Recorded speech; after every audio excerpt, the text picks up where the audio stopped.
Uh-oh. So, we are lost.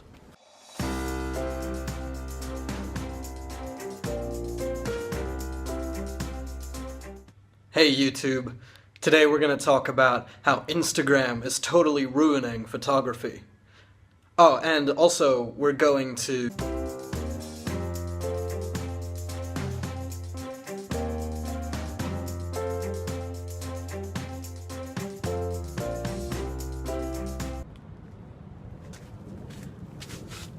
So, I recently watched an old Nerdwriter video where he laments how Instagram went from a platform that was all about candid, pure shots and devolved into a place where everyone's trying to out-awesome each other with pictures of their food or the fun times they're having at the club.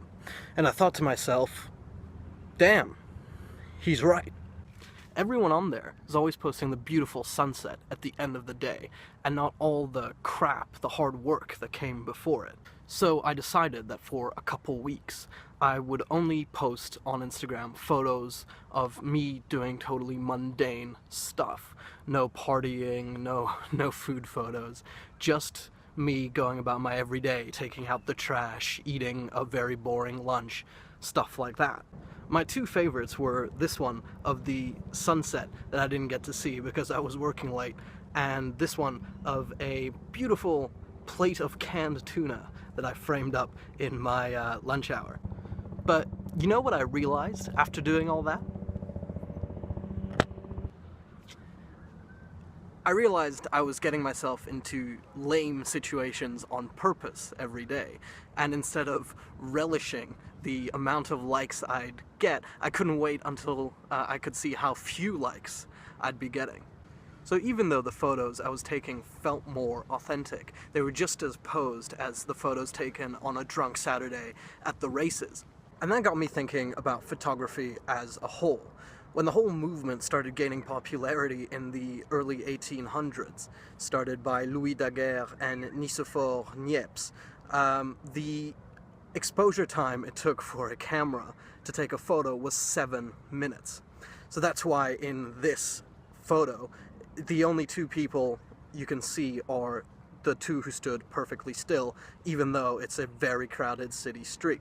And that is actually the first confirmed photo of a person ever. But even despite that, it didn't take us long at all to get the first selfie, which was confirmed in 1839, and the guy would have theoretically just stood there for a few minutes waiting for the camera to take the photo. So the selfie is nothing new. Instagram isn't being corrupted by the selfie. It's been around for almost 200 years.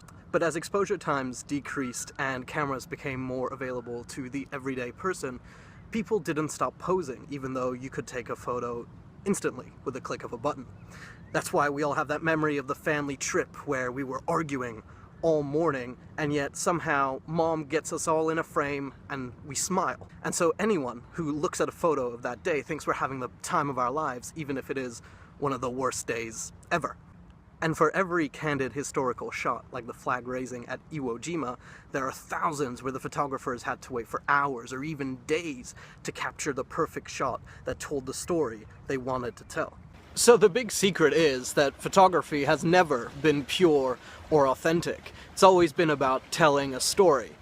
And now, in an age where literally everyone has a camera on their phone, it's no surprise that the focus has shifted from composition to content. The average guy on the street doesn't care if his shot is well framed, he just cares that it's capturing an amazing moment. And there's absolutely nothing wrong with that. But there's the rare person who comes along who can do both. Someone who can both be doing something amazing and be capturing a beautiful shot at the same time. And when that kind of person comes along, you know you've discovered something truly special. Like a certain YouTuber who has more Instagram followers than most of us can ever dream to have, and more YouTube subscribers than we can even count in a lifetime.